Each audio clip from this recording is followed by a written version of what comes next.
हाँ, hello student. आज हम वेव ऑप्टिक्स का जो है वो डिफ्रैक्शन फिनोमिना जो है डिस्कस करेंगे इस लेक्चर में। तो लेक्चर स्टार्ट करते हैं। आप लोग थ्योरी को प्रॉपर चैनल में नोट करना और कोई डाउट हो तो कमेंट में डालना। देखिए, जैसे ये लाइट का एक सोर्स है और इस लाइट के सोर्स के सामने हमने ये कोई ऑब्स्टिकल रख दिया है, यानी कि कोई यहाँ पर स्लिट रख दी है, यानी कि यहाँ पर जो है वो लाइट जब जाएगी यहाँ से तो इस कॉर्नर से होती हुई सीधे यहाँ स्ट्राइक करेगी और यहाँ से जाके इस पॉइंट पर स्ट्राइक करेगी। तो इतने जगह पर जो हमने ये डायग्राम बनाया है, इसमें ए से बी तक समझ लें, यहाँ तक एक ज्योमेट्रिकल शैडो बननी चाहिए। ये स्क्रीन है सामने, लेकिन प्रैक्टिकली ये देखा गया है कि यहाँ इस ज्योमेट्रिकल शैडो के अंदर यहाँ लाइट दिखाई पड़ती है, जहाँ हमने रेड कलर बनाया है, यानी इसके अंदर भी लाइट होती है। उसका कारण ये है कि जो कॉर्नर होते हैं वहाँ पर लाइट जो है वो जो रे जाती है वो बेंड हो जाती है, यानी यहाँ पर टर्न बेंड हो जाती है। बेंड होने की वजह से इस जगह पर ऊपर तो लाइट यहाँ दिखेगी, ठीक, यहाँ पर शैडो बनेगा ए टू बी, तो शैडो के अंदर भी लाइट दिखाई पड़ती है यहाँ पर, क्योंकि लाइट कॉर्नर पर बेंड हो जाती है। ठीक उसी तरह से ये भी एक लाइट का सोर्स है। सामने हमने एक जो है वो स्लिट काट दी, इससे जो लाइट जाएगी वो केवल इतने पोर्शन में लाइट दिखनी चाहिए। ये भी पोर्शन ए और बी है। यहाँ पर ए और बी में अंदर ज्योमेट्रिकल शैडो थी, बाहर लाइट थी। यहाँ ये स्लिट कटी हुई है तो यहाँ पर लाइट होगी और बाहर आपका ज्योमेट्रिकल शैडो होगा, लेकिन कॉर्नर पर लाइट बेंड होने की वजह से ऊपर लाइट दिखाई पड़ेगी और बी के नीचे भी लाइट दिखाई पड़ती है। ये जो कॉर्नर है, जो लाइट ये बेंड हो जाती है, इसी को डिफ्रैक्शन बोलते हैं। अब यहाँ पर देखें, ह्यूजेंस ने इसको इस तरह से डिस्क्राइब किया है कि जैसे ये हमारी लाइट रे आ रही हैं पैरेलल, ठीक, तो आपने यहाँ पर कोई स्लिट काट रखी है, यहाँ प्लेन वेव फ्रंट है, रे ये है आपकी, और वेव फ्रंट हमने जो परपेंडिकुलर डाला है ये प्लेन वेव फ्रंट है ये, और ये रे जा रही जिसमें हमने एरो लगाया है। ठीक, आपको मालूम है कि वेव फ्रंट 90 डिग्री पर होती है। तो ये जो सोर्स आपका है, यहाँ पर जो स्लिट काट रखी है, ये पॉइंट सोर्स का काम करेगा और यहाँ से ट्रफ और क्रेस्ट बनेंगे। ठीक उसके 90 डिग्री पर हमने रे दिखा रखा है। यहाँ पर कौन सा वेव फ्रंट बनेगा? स्फेरिकल वेव फ्रंट बनेगा। समझ गए होंगे बात को आप। तो इसका मतलब है कि लाइट जो है, जो कॉर्नर होते हैं, यहाँ पर लाइट बेंड हो जाती है। हम जो बेंडिंग ऑफ लाइट है, इसी फिनोमिना को बोलते हैं कि ये डिफ्रैक्शन है। दूसरी बात ये कि जो बेंडिंग होती है, आप जब पूरी थ्योरी कर लेंगे तो आपके समझ में आएगा, जो बेंडिंग होने के लिए जो वेव्स होती हैं उनकी वेवलेंथ जो कॉर्नर होते हैं उनके ऑर्डर की होनी चाहिए। ऑर्डर का मतलब नियरली उसके इक्वल। ठीक, तो आपको मालूम है कि लाइट की जो वेवलेंथ है वो बहुत कम होती है, साउंड की वेवलेंथ ज़्यादा है। जो साउंड वेव है मैकेनिकल वेव है, इसीलिए जो आपकी विंडो होती हैं, अगर आप विंडो को क्लोज कर दें तो आपने देखा होगा कि साउंड फिर भी जो है रूम से बाहर चली जाती है। क्यों? जो विंडो के कॉर्नर हैं उनकी थिकनेस ज़्यादा है और जो साउंड की वेवलेंथ है वो भी ज़्यादा है। हमने अभी बोला है कि डिफ्रैक्शन फिनोमिना के लिए जो कॉर्नर होते हैं जहाँ से बेंड होती है वेव्स, वो उसके ऑर्डर का होना चाहिए वेवलेंथ। तो साउंड की वेवलेंथ ज़्यादा है और जो विंडो के जो गैपिंग है वहाँ भी उसकी थिकनेस ज़्यादा है, तो वहाँ से वो साउंड बेंड होके बाहर निकल जाती है। लेकिन लाइट बेंड नहीं होती है। रूम को आप पूरी तरह से क्लोज कर लें तो अंदर की लाइट बाहर और बाहर की अंदर नहीं आती है। क्यों? क्योंकि लाइट की जो वेवलेंथ है वो बहुत कम है और जो कॉर्नर हैं उनकी थिकनेस ज़्यादा है। कॉर्नर शार्प होने चाहिए, जैसे ब्लेड का कॉर्नर है उसमें थोड़ा बेंडिंग होगी ठीक ठाक। तो लाइट बेंडिंग का जो फिनोमिना है वो प्रैक्टिकल लाइफ में उतना नहीं दिखाई पड़ता है। ठीक, प्रैक्टिकली क्या है कि जैसे हम यहाँ पर ये जो रे ला रहे हैं वेव्स को, और यहाँ पर जब ये पॉइंट सोर्स का काम करेगा तो इसके जितने भी पार्ट होंगे इसके स्लिट के, उनसे भी लाइट बेंड होगी, क्योंकि वो नए सोर्स का काम करते हैं, आपको मालूम है। और कॉर्नर से भी बेंड होगी। इसके ड्यू टू स्क्रीन के ऊपर एक फिनोमिना बनता है इंटरफेरेंस की तरह, लेकिन उससे अलग है फिनोमिना, उसमें डिफरेंस है। कहीं पर लाइट वहाँ पर भी ज़्यादा होती है, कहीं पर कम होती है, वो डिफ्रैक्शन पैटर्न कहलाता है। तो अब आप समझ गए होंगे कि सिंपली अगर आपसे कोई पूछता है कि डिफ्रैक्शन क्या है, तो आप बोलेंगे कि बेंडिंग ऑफ लाइट है। और जो बेंडिंग ऑफ लाइट है वो डिफ्रैक्शन जो फिनोमिना है, सिंपली वो हमने आपको डिफिनीशन बता दिया। और उसके लिए मेन पॉइंट ध्यान रखें कि जो वेवलेंथ के ऑर्डर की थिकनेस होनी चाहिए। ओके, अब आप इसे नोट करें, लिख दिए, if this size of slit, if the size of slit or obstacle, ये स्लिट है यहाँ पर और ये ऑब्स्टिकल है। स्लिट या एपर्चर भी बोल देते हैं small. If the size of slit or obstacle is very small, bracket में लिखें, comparable to the wavelength of light, comparable to the wavelength of light, then light enters in a region of, then light enters in a region of geometrical shadow, geometrical shadow. This shows light bends around the corner of the slit. This shows light bends around the corner of, this shows light bends around the corner of the slit. तो हमने अभी आपको diagram बनाकर दिखाया है कि geometrical shadow पर light आ जाती है, इसका मतलब है कि कॉर्नर पर लाइट बेंड हो जाती है। अब आप इसकी डिफिनीशन नोट कर लें, लिखिए, the phenomena of bending of light, the phenomena of bending of light around the sharp corner, the phenomena of bending of light around the sharp corner and spreading into the region of geometrical shadow, spreading into the region of geometrical shadow is called diffraction.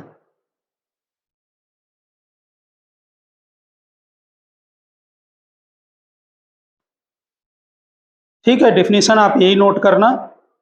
अब हमने Huygens principle से अभी एक diagram बनाकर आपको दिखाया था, तो नीचे नेक्स्ट पैरा में लिख दें, by Huygens principle, by Huygens principle holes originate spherical wave front, by Huygens principle holes यानी कि slit originate spherical wave front, the waves emerging from the aperture,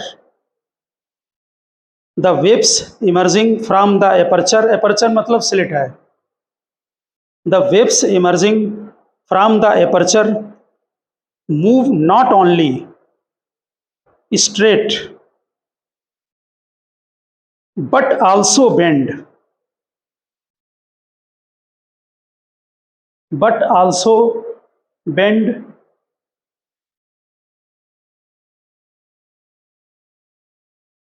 this is the diffraction of wave, this is the diffraction of wave। और इसी में note करें, if a screen is placed behind the aperture, if the screen is placed behind the aperture, then intensity is distributed, if a screen is placed behind the aperture, then intensity is distributed upon the screen in a certain manner, if a screen is placed behind the aperture, then intensity is distributed upon the screen in a certain manner depending upon the nature of aperture,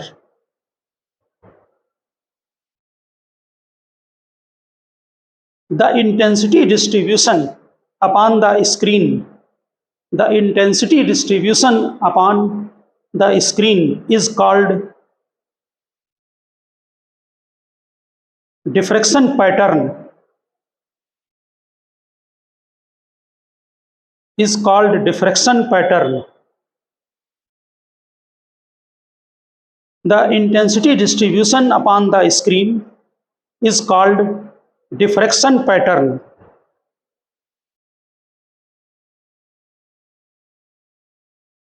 Of the aperture. तो आप समझ गए होंगे practically क्या होता है कि जब आप यहाँ पर कोई सोर्स रखते हैं और यहाँ पर आप एपर्चर बनाते हैं, स्लिट कटी हुई है और सामने इस स्क्रीन रखते हैं, तो इससे क्या होता है कि स्क्रीन के ऊपर यहाँ पर एक इंटेंसिटी का पैटर्न बनता है। प्रैक्टिकली यहाँ पर सेंटर पर मैक्सिमा बनता है और उसके बाद इंटेंसिटी तेजी से यहाँ पर डाउन होती जाती है। ठीक, इंटरफ्रेंस के पैटर्न से ये थोड़ा डिफरेंट है, लेकिन ये जो पैटर्न बनता है इसको डिफ्रैक्शन पैटर्न बोला जाता है। ओके, तो अभी डायग्राम हम दूसरा बनाएंगे। लिखिए आप आगे, diffraction is classified into two group. Diffraction is classified into two group. Number one, Fresnel diffraction. Number one, Fresnel diffraction. लिखिए, if either source or screen, if either source or screen or both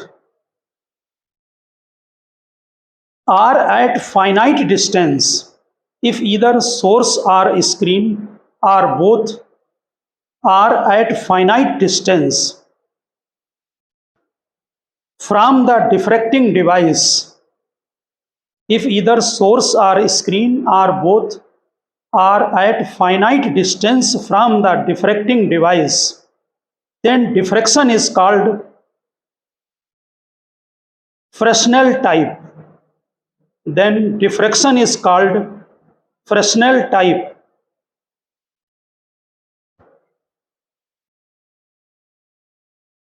इसी में note करना, no lens are used,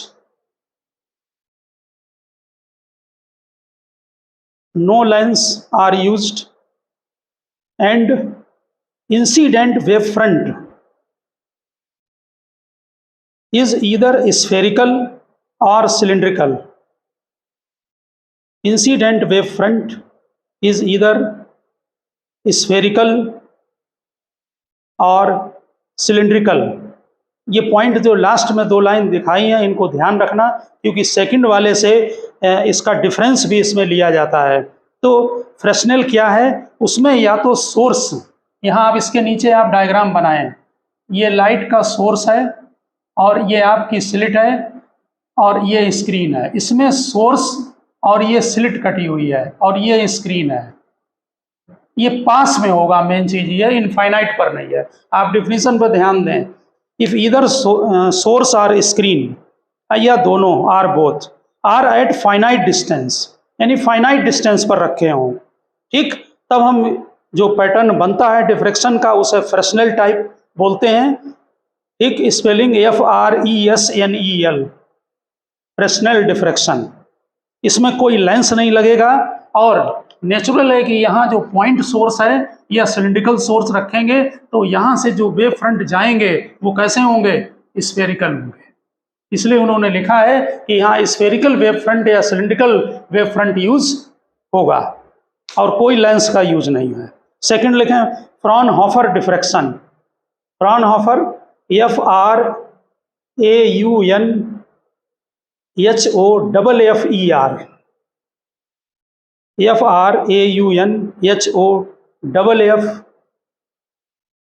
FRAUNHOFER, Fraunhofer diffraction.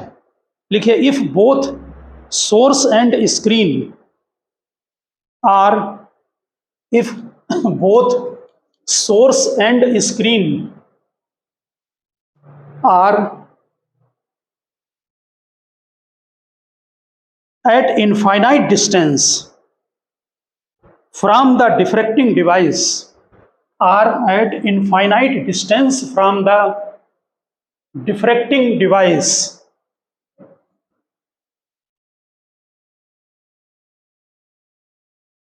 then called Fraunhofer diffraction.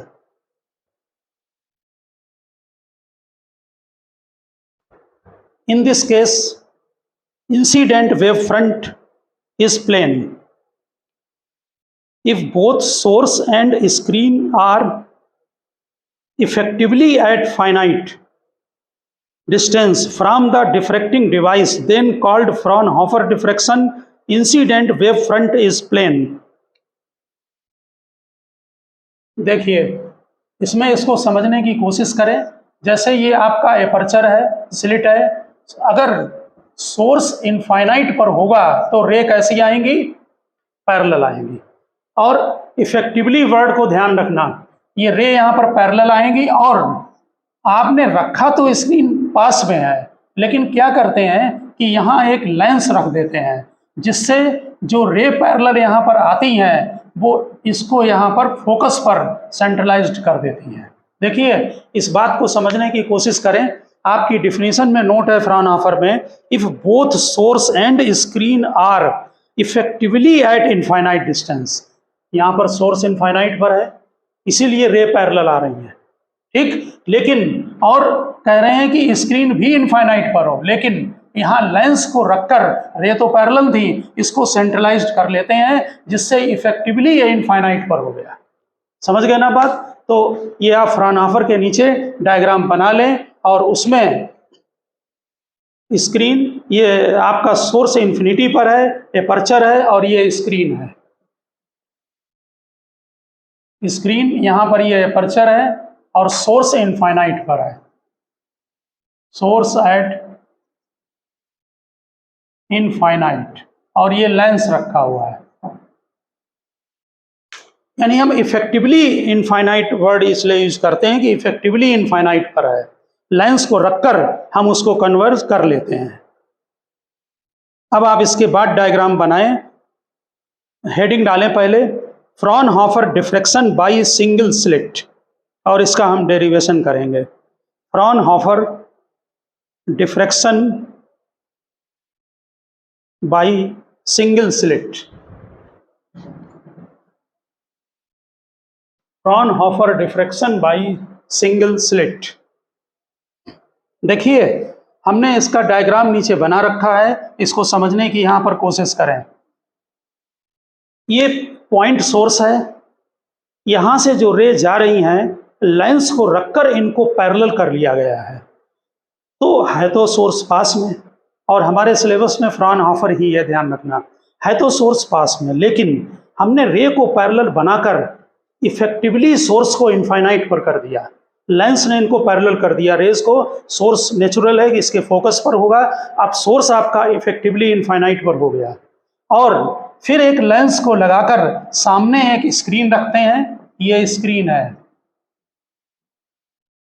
अब यहाँ diagram को समझने की कोशिश करें। जो ब्लैक कलर से रेज बनाई गई हैं, ये रेज सीधी जा रही हैं और सीधे जाकर ये सेंटर पर कन्वर्ज होंगी लेंस से, ठीक, क्योंकि रे पैरेलल हैं, ठीक।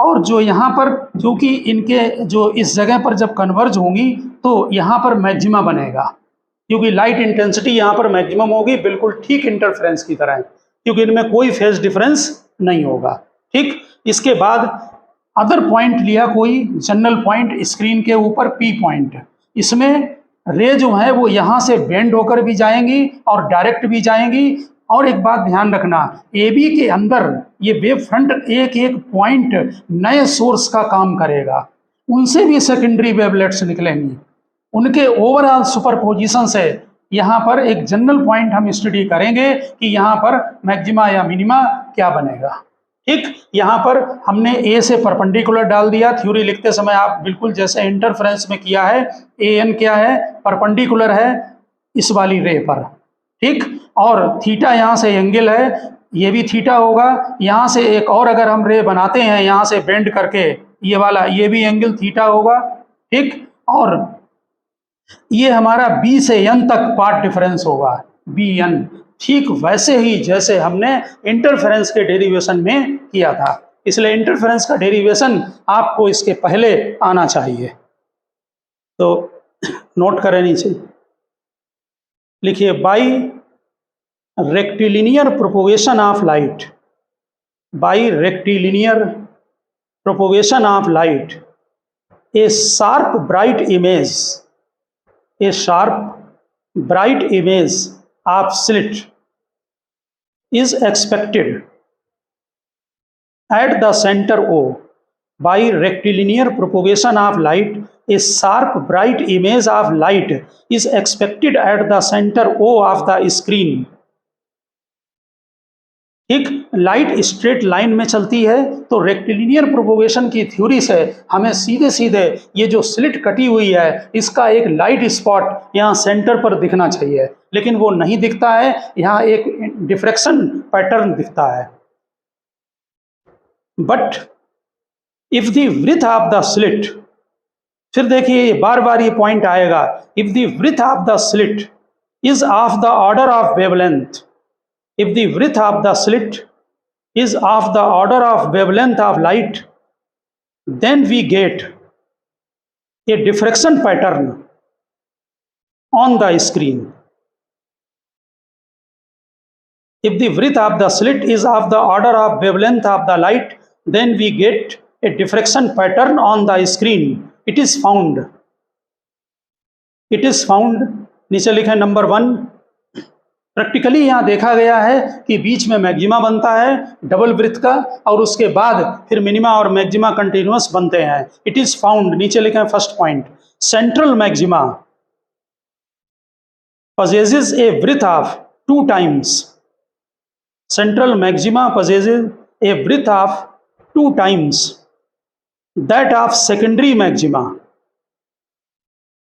यानी जो सेंट्रल मैक्सिमा बनता है वो सेकेंडरी मैक्सिमा से उसकी विड्थ डबल होती है. Second point, intensity of secondary maxima, intensity of secondary maxima goes on decreasing. Intensity of secondary maxima goes on decreasing with the order of maxima. जैसे जैसे ऊपर जाएंगे जो मैक्सिमा की जो इंटेंसिटी है वो तेजी से कम होती जाती है ऊपर और नीचे दोनों साइड में. ठीक, यानी कि पैटर्न इंटरफेरेंस की तरह नहीं है. अब हम स्टडी करेंगे पोजीशन ऑफ मिनिमा और पोजीशन ऑफ मैक्सिमा की. तो हेडिंग डालें position of minima. Position of minima, यहाँ पर अगर आप साइन थीटा लगाते हैं तो पाथ डिफरेंस bn है अपान, हमने जो वृत्त है इसको e लिया है, स्मॉल e, ये स्लिट की वृत्त है. तो आपका जो पाथ डिफरेंस है जो कि डायग्राम में b से n तक की लेंथ होगी is equal to e sine theta होगा, e साइन थीटा. ठीक, अब यहां पर समझने की आप कोशिश करें. देखिए जो a और b पॉइंट हैं, ये वाला, ये ए पॉइंट और बी पॉइंट, इनकी जो वृत्त है इससे हम यहाँ से यहाँ तक वेवलेंथ को लैम्डा लेते हैं. यानी कि फेज पाथ डिफरेंस ए और बी के बीच में जो ए से रेज जा रही है स्क्रीन पर और जो बी से जा रही है यहाँ पर, उसमें पाथ डिफरेंस लैम्डा है वहाँ पर. ओके, अब जरा समझें. अगर हम इस स्लिट को 2 पार्ट में डिवाइड कर लें, एक पार्ट ए सी और दूसरा पार्ट सी बी, तो जो यहाँ से वेव जाएगी और जो यहाँ से पहुँचेगी इसमें पाथ डिफरेंस लैम्डा बाई 2 का होगा. बिल्कुल ठीक उसी तरह एक एक पॉइंट नीचे आते चले जाएं, इसको ठीक से समझने की कोशिश करना, और इसके नीचे हम एक एक पॉइंट उतरते जाएं तो इनके करस्पॉन्डिंग जितने भी पॉइंट होंगे उनमें सब में पाथ डिफरेंस लैम्डा बाई 2 का होगा. ठीक, अब यहाँ पर हमने ध्यान देना, लैम्डा बाई जो 2 का पार्ट डिफरेंस है इसका मतलब है यहाँ मिनिमा बनेगा. इसका मतलब अगर पार्ट डिफरेंस यहाँ पर लैम्डा का है ए और बी के बीच में तो स्क्रीन के ऊपर मिनिमा बनता है. समझ गए ना? और इंटरफेरेंस से ये अपोजिट है, वहाँ पर लैम्डा में मैक्सिमा बनता था. यानी कि अगर जो ए से वेव जा रही है और जो बी से वेव जाएगी, अगर उनके बीच में पार्ट डिफरेंस लैम्डा है, हमने स्लिट को 2 पार्ट में डिवाइड किया, तो जो ऊपर का पार्ट ए सी है और जो नीचे का पार्ट सी बी है, उनके एक एक पॉइंट के बीच में जो आप कंटिन्यूअस नीचे उतरते जाएं तो करस्पॉन्डिंग पॉइंट में जो पाथ डिफरेंस होगा वो लैम्डा बाई 2 होगा. इसकी वजह से यहाँ पर मिनिमा बनेगा. अब यहाँ पर एक पॉइंट समझने की कोशिश करें कि क्यों आपने 2 पार्ट में डिवाइड किया. आप स्लिट को कितने भी पार्ट में डिवाइड कर सकते थे, यहाँ पर हमने अगर मान लो हमने इसको 4 पार्ट में डिवाइड कर दिया और ये पार्ट डिफरेंस लेमडा है, तो इनसे जो पॉइंट पहुंचेंगे उनमें प्योर मिनिमा नहीं बनेगा, क्योंकि उनमें पार्ट डिफरेंस लेमडा बाई 2 नहीं होगा। इसको समझने की कोशिश करें, उसकी वजह से यहाँ पर कुछ लाइट होगी, इसीलिए डिफ्रैक्शन में जो पैटर्न बनता है वहाँ पर मिनिमा, कंप्लीट मिनिमा नहीं होता है, यानी पूरी तरह से वहाँ पर डार्कनेस नहीं होती है। क्यों? लेकिन जो जो मेजर पार्ट 2 हैं वो मिलकर मिनिमा बनाते हैं, और जो अदर पार्ट से लाइट जाएगी, यानी कि ये जरूरी नहीं है कि हम 2 पार्ट में डिवाइड करें, इससे तो हम आप कितने भी पार्ट में डिवाइड कर सकते हैं। करस्पॉन्डिंग जो इनमें वेव्स पहुंचेंगी, इनमें आपस में जो फेज डिफरेंस है वो लेमडा बाई 2 नहीं होगा, इसलिए मिनिमा, कंप्लीट मिनिमा नहीं बनता है, लेकिन थोड़ी सी लाइट वहां पर कम होती है। इसका मतलब अगर पार्ट डिफरेंस लेमडा का होगा तो वहां पर आपका जो बनेगा इंटेंसिटी वो मिनिमा होगा। आप नीचे नोट कर दें, if the path difference is lambda, if the path difference is lambda, और आप अपने यहाँ पर जो डायग्राम बनाएंगे उसमें केवल इतना दिखाना, ए बी और एक का पॉइंट बीच में सी, यहाँ पर दिखा दो लेमडा, ये डायग्राम बनाते हैं, यहाँ लेमडा और यहाँ लेमडा बाई 2 और यहाँ लेमडा बाई 2, बस इतना बना दें डायग्राम में, यानी 2 पार्ट दिखा दें केवल। लिखिए, if part difference is lambda then point P will be point of minimum intensity. If part difference is lambda, then point P will be point of minimum intensity. This is because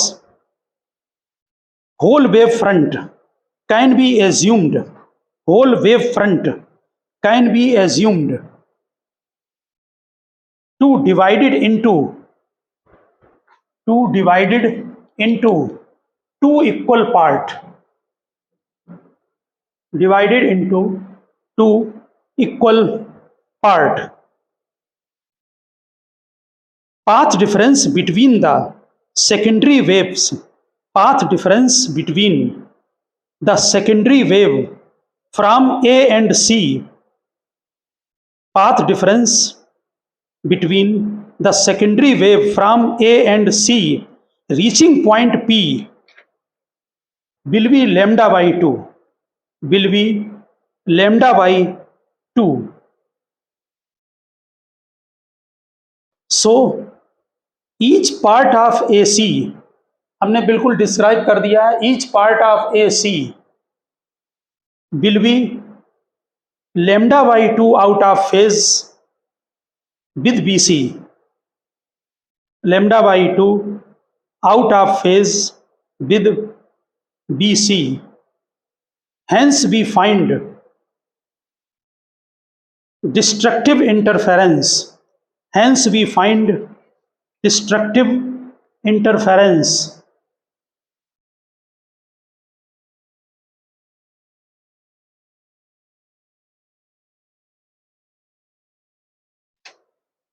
ठीक, next line में लिखें, hence for first minima, hence for first minima on the screen, E sin theta is equal to lambda, और इतना ये screen के ऊपर भी बनेगा मिनिमा, इतना ही ये नीचे भी बनता है, दोनों तरफ मिनिमा बनेंगे, एक ऊपर और एक नीचे। नोट किया? ठीक, अब नेक्स्ट लिखें, फटाफट लिखें, if path difference is equal to 2 lambda, if path difference is equal to 2 lambda. अब अगर मान लीजिए आपने ए और बी, इनके बीच में पाथ डिफरेंस 2 लैम्डा लिया, जैसे पहले लैम्डा लिया था, अब 2 लैम्डा, ठीक, तो हम स्लिट को 4 पार्ट में डिवाइड करते हैं। नेचुरल है, ये lambda by 2, lambda by 2, lambda by 2, lambda by 2 करके 4 पार्ट हो गए। ठीक, इनमें जो सब्सिक्वेंट पार्ट हैं ये और ये लैम्डा बाई 2 बनाएंगे, ये लैम्डा बाई 2 बनाएंगे और ये भी लैम्डा बाई 2 बनाएंगे। ओके, यानी कि ये 3 पार्ट आपस में मिलकर लैम्डा बाई 2 बनाते हैं, जिससे कि वहाँ लाइट इंटेंसिटी कम हो जाती है। नेचुरल है कि 1 और 3 लैम्डा बनाएगा, उसकी वजह से कुछ लाइट वहाँ तेज होगी, लेकिन ओवरऑल मिलाकर यहाँ पर मिनिमा ही बनता है। ठीक, यानी कि लैम्डा में फिर 2 लैम्डा में इसको 4 पार्ट में डिवाइड करके शो कर देते हैं कि ओवरऑल वहाँ पर मिनिमा बनेगा। नोट करें नीचे, if path difference is equal to 2 lambda we assume slit divided into 4 equal part, slit divided into 4 equal part, adjacent part of the slit has adjacent part of the slit has path difference lambda by 2, hence we find destructive interference, hence we find destructive interference. अब आप general formula भी लिख दें, note करें next line में, hence for additional minima are found at position given by e sine theta is equal to plus minus m lambda, यहाँ m is equal to 1 2 3, 1 डालेंगे तो फर्स्ट मिनिमा, ये है कंडीशन, ध्यान रखना, कंडीशन फॉर मिनिमा, ठीक। First डालेंगे तो फर्स्ट मिनिमा सेकेंडरी, 2 डालेंगे तो 2 लैम्डा पार्ट डिफरेंस, 3 डालेंगे तो 3 लैम्डा, 0 नहीं डालेंगे, 0 पर यहां पर मैक्सिमा बनता है। ये जनरल आपका फार्मूला बन गया। अब आप देखें position of secondary maxima, position of secondary maxima, position of secondary maxima natural है, आप थ्योरी से समझ गए होंगे कि लैम्डा 2 लैम्डा पर मिनिमा बन रहा है, तो जो मैक्सिमा बनेगा पहला वो 3 लैम्डा बाई 2 पर बनेगा। लिखिए, ये bright band is obtained at the centre of screen, centre का तो फेज डिफरेंस 0 है, path difference 0, a bright band is obtained at the centre of screen, it is called central maxima. Other maxima also obtained and is called secondary maxima.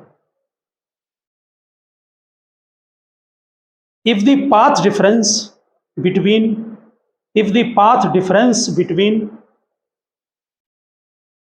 A and B equal to 3 lambda by 2, देखिए अगर A और B के बीच में जो path difference है वो 3 lambda by 2 है, तो स्लिट को आप यहाँ पर डिवाइड करें 3 पार्ट में, इसमें लैम्डा बाई 2, ये लैम्डा बाई 2, ये लैम्डा बाई 2, पहले और फर्स्ट सेकंड तो मिनिमा बनाएगा, ये भी मिनिमा बनाएगा, लेकिन फर्स्ट और थर्ड ये मिलकर मैक्सिमा बनाते हैं, ठीक है ना। तो यहाँ पर ध्यान रखें ये बात कि क्योंकि यहाँ पर 3 लैम्डा बाई 2 का पार्ट डिफरेंस है, तो इस जगह पर क्या होगा कि स्क्रीन के ऊपर थोड़ी सी लाइट ज्यादा होती है। ओके, तो लिख दें यहाँ पर, slit divided into 3 equal part, the first 2 part, slit divided into 3 equal part, the first 2 part will be at lambda by 2, they form destructive interference या मिनिमम इंटेंसिटी नोट कर सकते हैं, they form destructive interference but for alternate part having path difference lambda produce, they give rise to destructive interference, but for alternate part having path difference lambda produce constructive interference। कुल मिला के जो net effect होता है वो maxima का, देखिए net effect obtained फेंट मैक्सिमा, FAINT, हल्का सा मैक्सिमा बनता है, नेट इफेक्ट ऑब्टेन्ड फेंट मैक्सिमा। अब नेक्स्ट लाइन में लिखना, Hence for first secondary maxima, hence for first secondary maxima कितना होगा पार्ट डिफरेंस 3 लैम्डा बाई 2।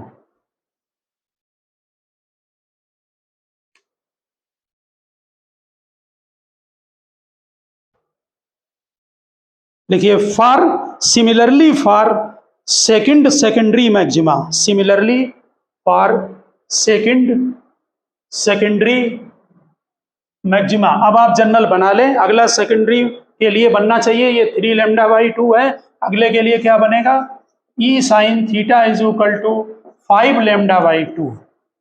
इस पर फर्स्ट सेंट्रल मैक्सिमा 0 पर फर्स्ट मैक्सिमा, इस पर सेकंड मैक्सिमा, सेकेंडरी मैक्सिमा कहलाते हैं।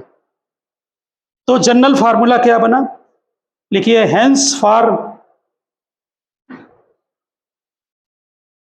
Secondary maxima e sine theta is equal to plus minus twice m plus 1 lambda. यहाँ एम की वैल्यू क्योंकि पहला 3 पर बन रहा है तो 1 से स्टार्ट होगी। ये condition for maxima, condition for maxima.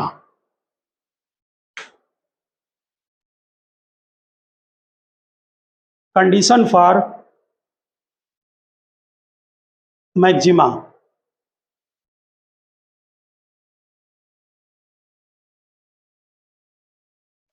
अब आप हमने जो दोनों जनरल कंडीशन है वो यहाँ पर आपकी नोट हो गई है दोनों। अब यहाँ पर एक पॉइंट आप समझने की कोशिश करें, ये तो कंडीशन बन गई है मैक्सिमा और मिनिमा की। हमने इंटरफेरेंस को कराते समय आपको वो समझाया था कि एंगुलर पोजीशन क्या होती है। तो जो थीटा है यहाँ पर पहला मिनिमा बन रहा है आपका, ये मिनिमा, और कंडीशन समझें ई साइन थीटा कितना है plus minus M lambda.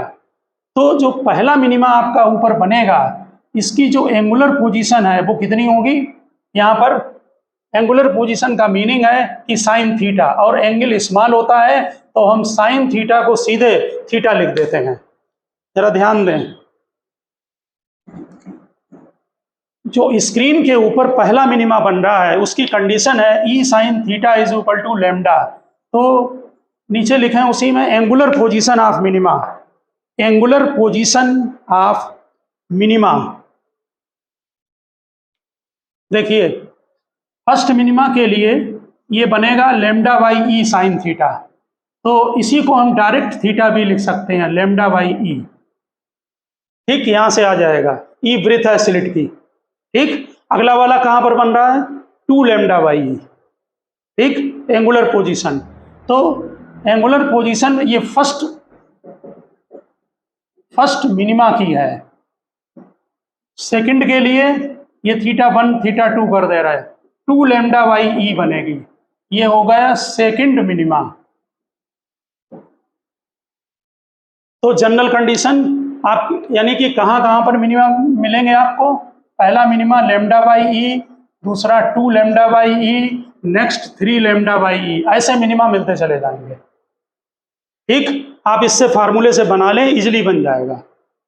Lambda upon ई, इसको डिवाइड कर लें और साइन थीटा का थीटा हटा दें, यानी इन पोजीशन पर मिनिमा बनेगा lambda by e, 2 lambda by e और 3 लैम्डा बाई ई पर। हाँ, प्लस माइनस लगा सकते हैं आप, क्योंकि ऊपर भी बनेगा, प्लस माइनस भी लगा दें, ऊपर भी इतना और नीचे भी इतना। ठीक, इसके बाद position of maxima, angular position लिखना, एंगुलर पोजीशन ऑफ मैक्सिमा।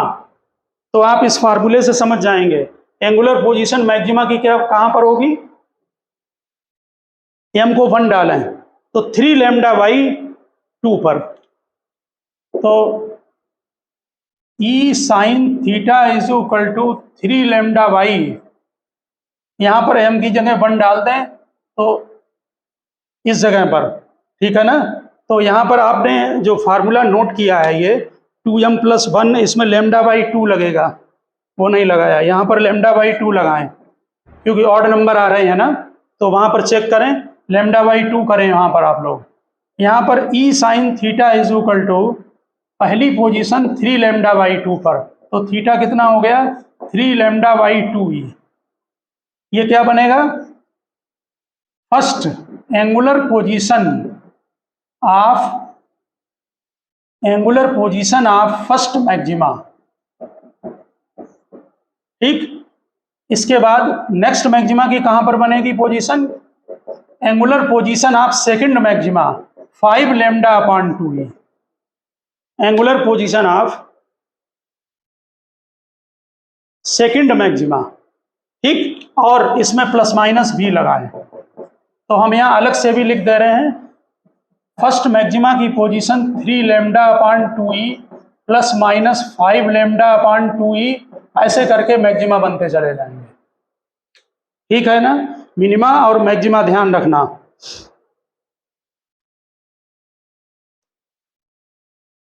तो जो आपने एंगुलर पोजीशन निकाली है, इसी में आप नीचे उसकी सेंट्रल की भी नोट कर दें। लिखिए angular width of central maxima. Angular width of central maxima. देखिए सेंट्रल मैक्सिमा जो होता है इसमें वो डबल वृत्त का बनता है। वो क्यों बन रहा है? क्योंकि ठीक सेंटर पर हमने बताया जहां पर पॉइंट O है वहां पर लाइट इंटेंसिटी तेज होगी। इसके बाद जो पहला मिनिमा बन रहा है उसका जो ये एंगल थीटा है, ये आपने अभी निकाला, ये थीटा कितना है? लैम्डा बाई ई पर ये बन रहा है। ठीक, ऊपर बनेगा पहला मिनिमा और ऐसे ही एक मिनिमा नीचे, ये फर्स्ट मिनिमा। यहां पर डायग्राम बना लेना, फर्स्ट मिनिमा, और इतना पूरा मिलाकर ये सेंट्रल मैक्सिमा है, सेंट्रल मैक्सिमा। और इसका मतलब है कि जो एंगुलर विड्थ है, angular width of central maxima वो 2 थीटा है। ठीक, यानी कि 2 लैम्डा बाई ई है। सेंट्रल यहां पर डबल उसका बनता है, वृत्त का जो सेंटर बनता है मैक्सिमा वो डबल वृत्त का बनता है।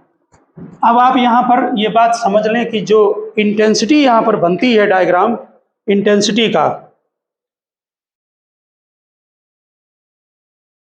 नोट किया?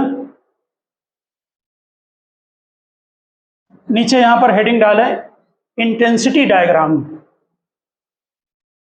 नीचे हेडिंग डालें इंटेंसिटी वेरिएशन, लिख दें intensity variation in terms of, intensity variation in terms of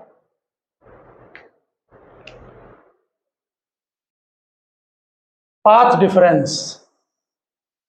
देखिए सेंटर पर इंटेंसिटी मैक्सिमम होती है, उसके बाद इंटेंसिटी बहुत तेजी से कम होती जाती है।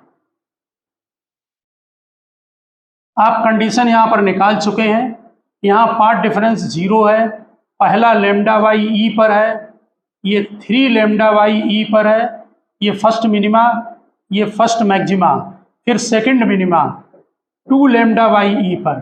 बिल्कुल इसी तरह से यहाँ पर भी ये पहला मिनिमा लैम्डा बाई ई, ये मैक्सिमा 3 लैम्डा बाई ई, और यहाँ पर 2 लैम्डा बाई ई, ये पॉइंट। ठीक, इंटेंसिटी अगर सेंटर पर आई नॉट है, यहां से भी क्लियर है कि डबल वृत्त है। इंटेंसिटी अगर सेंटर पर आई नॉट है तो इसका एक डिटेल्ड फार्मूला होता है। यहाँ intensity nearly I not upon 22 होती है। यहाँ पर nearly intensity I not by 22 है, यहाँ आई नॉट अपॉन 62.5 है। ऐसे ही दोनों तरफ इंटेंसिटी जो है वो डिक्रीज होती चली जाती है। Intensity variation in terms of sine theta है, थीटा के टर्म्स में वेरिएशन है। इंटेंसिटी डायग्राम बोर्ड में पूछा जाता है।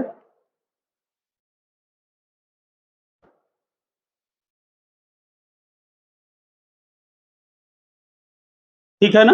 बस एक पॉइंट आप और नोट कर दें, कभी कभी क्या होता है कि ये जो लेंस आपका रखा हुआ है ये इसको बिल्कुल यहाँ टच करके लगाते हैं, और ये जो डिस्टेंस होती है इसको फोकल लेंथ क्वेश्चन में दी होती है कहीं कहीं पर।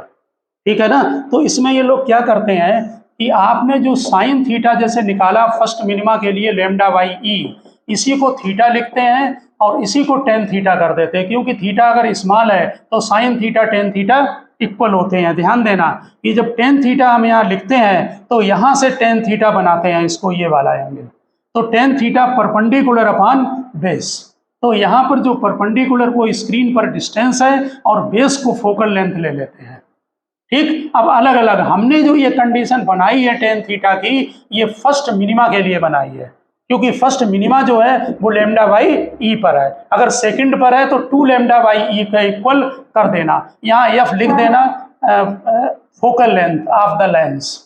तो कहीं कहीं न्यूमेरिकल आपको मिलेंगे तो वो लेंस की फोकल लेंथ यहाँ पर दे देते हैं और वहां पर वो डिस्टेंस पूछ देते हैं, तो ये वाले फार्मूला लगाकर आप इसको निकालना। ठीक है ना। तो ओके स्टूडेंट्स, और कुछ पॉइंट हम इसको नेक्स्ट लेक्चर में डिस्कस करेंगे। आज हम इसको क्लोज करते हैं। ओके।